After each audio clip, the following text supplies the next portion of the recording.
In this video, we are going to start looking at trig identities and using them to simplify and prove different problems, and we're going to get into solving. So these are the basic trig identities that you should know. So just talking about reciprocal identities, that cosecant is the reciprocal, meaning the flip of sine, and backwards. Sine is the reciprocal of cosecant, so those two. So cosecant equals 1 over sine, sine equals 1 over cosecant. Similarly with the others. So secant and cosine are reciprocals of each other. Tangent and cotangent are reciprocals of each other. Then we've talked about this a little bit here about how tangent is equal to sine over cosine, because remember when we are on the unit circle, so when we've looked at the unit circle and then we've looked at an ordered pair here, we have an x coordinate and a y coordinate, and that y coordinate is always our sine and the x is our cosine. So tangent on the unit circle is y over x, so this is going to be sine representing the y coordinate and cosine representing the x coordinate, so getting us that the tangent function is always equal to the sine function divided by the cosine function, and therefore cotangent, the reciprocal, would be the flip of that, or cosine over sine, when we're actually talking functions instead of coordinates on the unit circle. So those are just the reciprocal identities. Then the last identity that we're going to talk about today before we get into problems is the Pythagorean identity. And this again comes straight from the unit circle. So any triangle on the unit circle can be written like this. Again, that x coordinate, or the x coordinate being the cosine function, the y coordinate being the sine function, and then the radius always being a 1 on the entire unit circle. So if we just did the Pythagorean theorem from this, okay, and remember Pythagorean theorem is equal to c squared equals a squared plus b squared, and in this case our c value, or our hypotenuse, is 1, so we end up with 1 squared equals, and then these are the legs added together, so then you end up with the cosine squared, and then you have the sine squared. So cosine and sine are your two legs. So what this actually gives us is that anytime we see cosine squared plus sine squared, it's always going to equal just 1, because 1 squared is 1. So 1 is equal to, and often we write it like this, cosine squared with the little 2 right there, so you don't think it's connected to that angle. It's actually the function there twice, 2 cosines instead of 2 thetas. And then plus sine squared of theta. So anytime you do this, if you do cosine of 30 squared and you do plus sine of 30 squared, it's going to equal 1. If you did it of 22.5, so cosine of 22.5 squared plus sine of 22.5 squared, it would always equal 1. So then what we're going to do is use both of those sets of properties to start simplifying some expressions and doing some proving of one side equal to the next. So one strategy you can always do, okay, is looking at turning tangent into sine and cosine. Because then that's going to, so you've got multiplication here. So if we go ahead and we look at tangent as, remember tangent is sine over cosine. So if we look at substituting in sine over cosine, and then we use what we know about fractions, where you can just multiply tops times tops, bottoms times bottoms. So this is on the top. So we actually have a cosine divided by a cosine. That's 1. Cosine over cosine is 1. So then this just simplifies to sine of x. Okay, much like if you had something like this, 3 times 4 thirds. Okay, those would cancel and you'd be left with just 4. So you're looking to kind of identify some hidden functions in there, and tangent is one that can always be written as sines and cosines. So that's one strategy to be looking at. Then we've got this one. Now again, we've got a cotangent function, so we could be rewriting this one as a sine or a cosine. That could be a strategy. One thing when I'm looking at this one is I see a function that's squared. Okay, so the first thing I'm actually going to do is look at the Pythagorean identity. So remember that was that sine squared plus cosine squared equals 1. And then you can actually manipulate these. So we see this sine squared, okay? And what I have actually is sine squared is 1 minus sine squared. So the 1 and the sine squared are on the same side. So I'm just going to look at this and I'm just going to subtract the sine squared over here to manipulate this equation to be how I want it to look. So then I end up with cosine squared of x equals 1 minus sine squared of x, which is what I see in my problem is 1 minus sine squared. So I actually know that 1 minus sine squared and cosine squared are equivalent. So instead of 1 minus sine squared, I'm going to write in cosine squared because that's simpler. Okay, it's one function rather than an entire expression here. So I'm going to put in cosine squared of x here in place of 1 minus sine squared. And then I also have cotangent of x on the bottom. So now I would go to that strategy of looking at changing cotangent to sines and cosines to see if anything else can cancel out here. And I don't really love having division like this because I know, so let me show you. Here's what's going to happen. We're going to get cosine of x still on top. And then cotangent, if you remember, is cosine divided by sine. So now we have a fraction within a fraction. So you want to go ahead and change this division to multiplying by the reciprocal. So instead of dividing by this, okay, I'm going to change it to multiplying by the reciprocal of that. Okay, so I just flipped this and multiplied.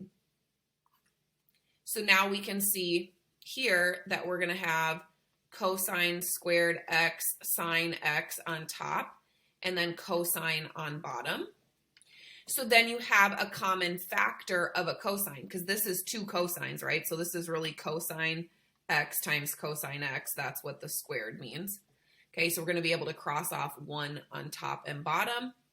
And so our simplified version is going to be cosine of x times sine of x, which then doesn't simplify any further. Okay, you can't change the cosine function. You could change it to the reciprocal, but that's not going to help you. It's just going to be a secant and a cosecant. Nothing else is going to simplify off. So this would be our final simplified version. So in this one, again, I see a couple of things. I see some squared functions, which could maybe tell me to be looking at Pythagorean identity. And I don't see any tangents. But one thing hopefully you're connecting is that secant and cosine are reciprocals of each other. So if you don't know these properties, it's hard to recognize what's going on in the problem because you need to have an understanding when you look at it that secant and cosine are similar functions. They're reciprocals of each other. Because when you're multiplying, reciprocals are a big deal, okay? Because if you multiply 2 reciprocals together, you always get 1. Like if I multiply 1/2 times 2, it's 1. If I multiply 2/3 times 3/2, it's 1. That's what happens every time you multiply reciprocals. And so the nature of this is if I change this secant squared, okay, to its reciprocal, so 1 over cosine squared, okay, I can plug that in place of secant. And then we still have times this cosine. And I should mention, when we're proving an identity, okay, so when this says prove, you can only work on one side. You can either work on the left side or the right side. You cannot bring something across the equal sign. So you have to decide what side you're working with and only do operations on that side. This is not an equation that we're solving. It's a proof that we're doing. So they're basically telling us, here's the problem. This is the answer. Show me how you get to that answer, okay? So they're just showing you what the answer is going to be. So then you get to here. So we plugged in the reciprocal. So now you get cosine squared of theta over cosine squared of theta, okay? And what's cosine squared divided by cosine squared? Well, it's 1, okay? So you see I only worked with this left side, and I got the left to equal the right, so then you're done. Okay, so it's almost like you have the answer key just sitting there and you just have to work to get there. versus these ones I didn't say, but if I had said prove, then I would have said prove that this equals cosine sine. And I would have just put what it was going to equal on the other side. So I kind of like the proof ones better because you know exactly where you need to stop. All right, so this one's another prove, okay? And so we've got two sides. So we've got this left side that says sine squared x times tan squared x plus cosine squared times tan squared equals tan. Now, some strategies in proving that I talked about on the last screen, you need to pick one side. Pick the most complicated side. It's much easier to make this go down to just tangent of x than it is to try to take something simple and make it very complex like this. Okay, it's easier to just start factoring, changing to sines and cosines, using your manipulating skills to get more simple. So in this one, when you've got multiple functions here added together, I always default to seeing if there's anything in common. So is there a common factor to take out before we get to manipulating too much? And we do see that. Okay, so we see that these both have a tangent of x in them, both of these terms. So I'm going to factor out the tangent of x. And when I take it out of here, I'm going to be left with sine squared x. And when I take it out of here, I'm going to be left with cosine squared x. And then I'm going to leave this side alone because now I'm not allowed to touch this side because I've decided to work with the left. Okay, so now that you've factored this out, hopefully you recognize that this is the Pythagorean identity. So remember, sine squared x plus cosine squared of x equals 1. So you can substitute 1 in there. Okay, so we've got this tan x, and then times, and then sine squared plus cosine squared is just 1. And then tan times 1 is just tan. So you get down to tangent of x equals tangent of x. So you've gotten them to match, and you're done. Again, proving, so pick one side to work with. So I'm going to work, I like when there's a fraction to try to make it, to try to get rid of the fraction. So we've got, instead of dividing, you could maybe put multiply by the reciprocal because I don't like there to be a fraction. So we've got, I'm just going to write it like this so you can kind of see it happening here. So dividing by sine. So I'm just going to write this as times 1 over sine. Okay, now that hasn't made it any nicer for us, and we're trying to get to secant of theta here. Hasn't made it any nicer for us. I just like not having the fraction there since I don't want a fraction. I don't want my answer to have a fraction in it, so I'm just going to kind of separate those two. So this would be one that now you're trying to connect these two ideas. You don't, I mean, this is not the reciprocal of this. This doesn't have squareds to get us into Pythagorean identities, but we do see a tangent. So it's probably going to be a good idea to rewrite the tangent in sines and cosines, since this function is basically like a sine or a cosine, right? It's 1 over cosine. Okay, that's what secant is equal to. So we want to get into cosines. We don't want any tangents in our answer. So let's rewrite tangent. Remember, tangent is sine over cosine. So sine of theta over cosine of theta. And then we have that times 1 over sine. And then we're trying to get it to equal secant. So then when you multiply these, you can see that you have a sine on top and a sine on bottom that cancel. So you get down to 1 over cosine of theta equals secant of theta, which is great news because cosine is the reciprocal of secant. So 1 over cosine is the exact same thing as secant. So we have secant of theta equals, secant of theta. And then we're done. All right, next one. So now we have cosecant squared x minus 1, and we have cotangent squared of x. So this one, when I'm looking at it, things that I'm noticing are a squared function and a 1. Okay, so that's automatically going to make me be on edge to be thinking about the Pythagorean identity. Now, it's not the same functions as this, okay, but it does have a squared function and a 1. So it's going to make me think about that. Then cosecant and cotangent. So I'm going to maybe change this, okay, because cotangent, and again, this is where you need to know your properties to be able to kind of think about this. So remember that cotangent is really cosine squared over sine squared.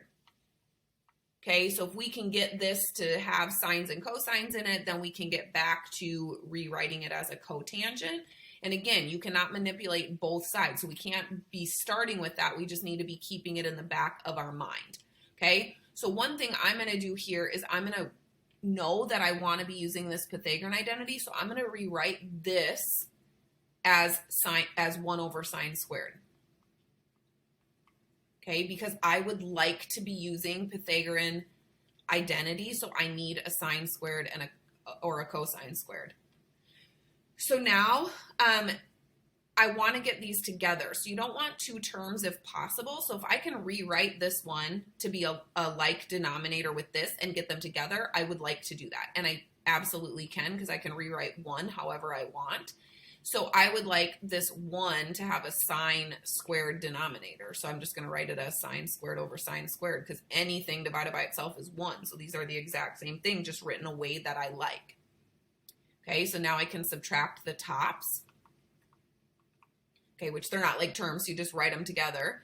And then when the bottom is the same, and then remember you have this, you're trying to get to cotangent squared. So if you get to cotangent squared, then you are done. Okay, so now we're here, okay, which might still feel like, what have we done? Have we even done anything? Okay, number one, biggest thing that people like to do is go like this, and you cannot do that. You cannot simplify over a subtraction. Okay, so when you do this, 1 minus 3 divided by 3, you can't just do that. It's not just equal to 1 over 1. Okay, because 1 minus 3 is negative 2 over 3. This is negative 2/3. The 3 does not cancel like that, only if it's a common factor. So do not cancel over addition or subtraction. Maybe you remember this part from earlier. We can manipulate this. Okay, we can manipulate this to get the 1 and the sine on the same side. So we're just going to subtract sine squared from both sides. Okay, you just can literally, you could subtract cosine squared if you wanted to, if it was in your problem. Okay, so now we see that 1 minus sine squared is the same thing again as cosine squared. So I can substitute in a cosine squared right there. So instead of 1 minus sine squared, I'm going to sub in cosine squared, and then I have cosine squared over sine squared. And then if you remember, cosine over sine is cotangent, so cosine squared over sine squared is cotangent squared. And then you have gotten your two sides to match. So let's go back to the Pythagorean identity here and just kind of write down some things. So again, you can manipulate this however you want, okay, as long as you follow the correct math rules. Okay, so if I have sine squared x plus cosine squared x equals 1. We've subtracted the sine squared multiple times now, so I'm just not going to do that. But you could subtract the cosine squared. So if you subtracted the cosine squared, okay, you could get to sine squared of x equals 1 minus cosine squared of x. Okay, so anytime you see 1 minus cosine squared, it's always going to equal sine squared. Okay, you could then even like subtract the 1 back over, and you could get sine squared. So if you subtract the 1, you could be at sine squared x minus 1 equals negative cosine squared. Okay, so you can get multiple different variations of this within a problem just by manipulating this using correct math rules, including you could do this. And we could take and look at the reciprocal versions of this. So I can add or subtract anything to both sides. I can also divide to both sides. So I could take and divide everything by sine squared. Okay, and sine squared over sine squared is 1. Cosine squared over sine squared is cotangent squared. And 1 over sine squared is cosecant squared. So this is one that you'll sometimes see a lot. And we did it in our last problem, if you remember. We had the cosecant and the cotangent in there. and we just rewrote as sines and cosines to get back to it, you could recognize that this is happening, okay? That this is another Pythagorean identity. We could divide by cosine squared instead to everything. And if I do that, sine squared over cosine squared is tangent squared. Okay, cosine squared over cosine squared is 1. 1 over cosine squared is secant squared. So this is another variation of the Pythagorean identity that you may see, tangent squareds and secant squareds together. Okay, so there's just a bunch of different ways you can do this, a bunch of different Pythagorean identities. So let me just put these kind of together here. So we've got these two, and then kind of our main one, right? So like this main one. So these are some common variations of the Pythagorean identity. Also some common variations is, like I said, when we subtract sine squared from both sides. So seeing that cosine squared equals 1 minus sine squared happens often. Or if we subtracted cosine squared instead, so we had sine squared left by itself and we had 1 minus cosine squared, that can also happen in these. Like you could subtract cotangent, so you'd have 1 equals cosecant squared minus cotangent squared, or you could have tangent squared equals secant squared minus 1. So just manipulating these to your benefit